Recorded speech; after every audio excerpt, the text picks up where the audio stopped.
मैं चाहता हूं कि आप इस पूरी बात को सिर्फ सुने नहीं, अपने भीतर उतरकर महसूस करें।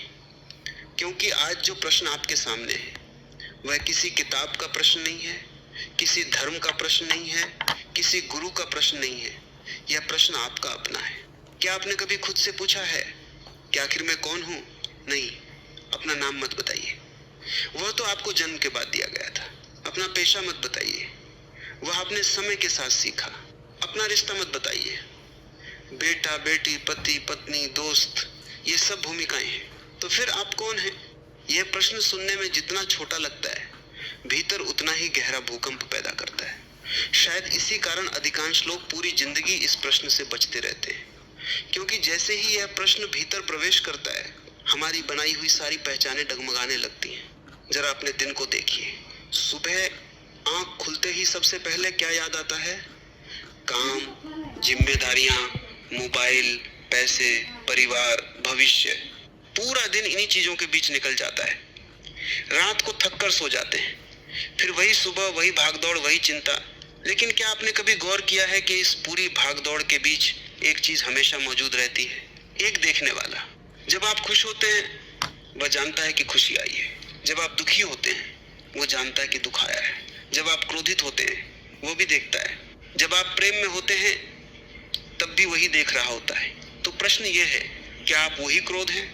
अगर हाँ, तो क्रोध चला जाने के बाद आप कहाँ चले जाते हैं? क्या आप वही दुख हैं? अगर हाँ, तो दुख समाप्त होने के बाद कौन बचा रहता है?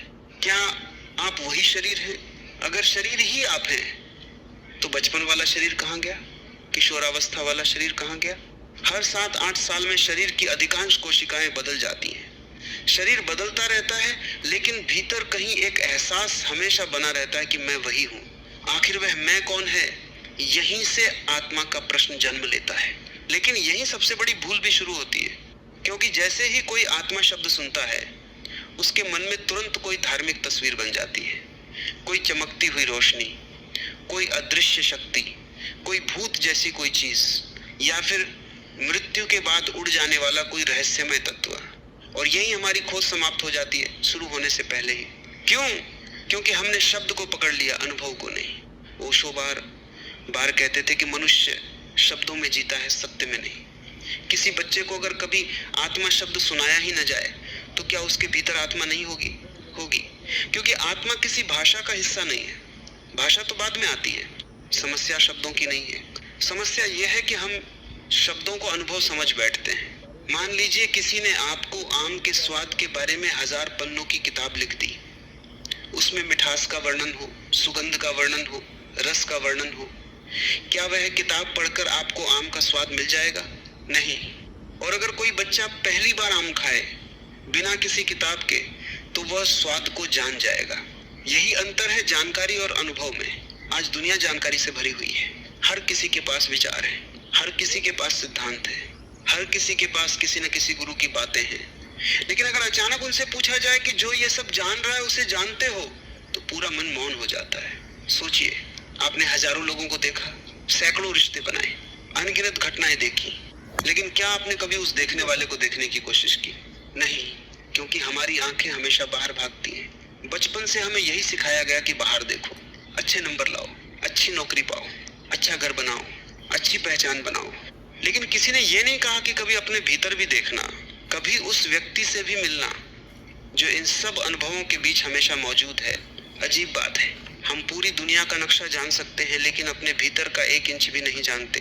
हम दूसरे लोगों के स्वभाव पर घंटों चर्चा कर सकते हैं, लेकिन अपने ही मन की चालों से अनजान रहते हैं। और फिर भी दावा करते हैं कि हम खुद को जानते हैं। क्या सचमुच जानते हैं? अगर जानते होते तो इतनी छोटी सी बात पर आहत क्यों हो जाते? एक शब्द सुनकर रात भर नींद क्यों उड़ जाती? किसी की प्रशंसा से हम आसमान पर क्यों पहुंच जाते हैं और किसी की आलोचना से जमीन पर क्यों गिर जाते हैं? कौन है जो इतना डोल जाता है? अगर आत्मा शाश्वत है, जैसा सदियों से कहा जाता रहा है, तो फिर इतनी अस्थिरता किसकी है? और अगर ये अस्थिरता ही हमारा वास्तविक स्वरूप है, तो फिर भीतर स्थिरता की वह अनकही प्यास कहाँ से आती है? ध्यान से देखिए, हर इंसान कुछ न कुछ खोज रहा है, कोई धन में, कोई प्रेम में, कोई सफलता में, कोई प्रसिद्धि में, कोई आध्यात्म में भी, लेकिन खोज एक ही है, पूर्ण होने की। ऐसा लगता है जैसे भीतर कोई अधूरापन है जिसे भरना है। पर क्या आपने कभी सोचा कि अगर ये अधूरापन सचमुच वास्तविक होता तो कभी भर क्यों नहीं पाता?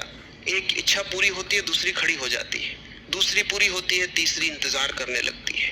मन हमेशा कहता है बस ये मिल जाए फिर सब ठीक हो जाएगा, लेकिन क्या कभी सब ठीक हुआ?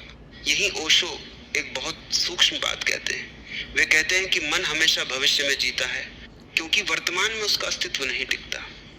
वर्तमान में केवल वही बचता है जो वास्तविक है। इसीलिए मन लगातार आपको कहीं और भेजता रहता है, कल में, उम्मीद में, उपलब्धि में। और जब तक आप इस खेल को पहचानते नहीं, तब तक आप मन को ही स्वयं समझते रहते हैं। लेकिन यदि मन मैं नहीं हूं, शरीर भी पूरी तरह मैं नहीं हूं, भावनाएं आती जाती हैं इसलिए वे भी मैं नहीं हूं, तो फिर वह कौन है जो इन सब के आने जाने का साक्षी बना रहता है? यहीं से खोज वास्तव में शुरू होती है। और शायद यही पहली बार हमें यह संदेह होना चाहिए कि जिस मैं को हम अब तक अपना मानते आए हैं, कहीं वह केवल एक बनाई हुई कहानी तो नहीं।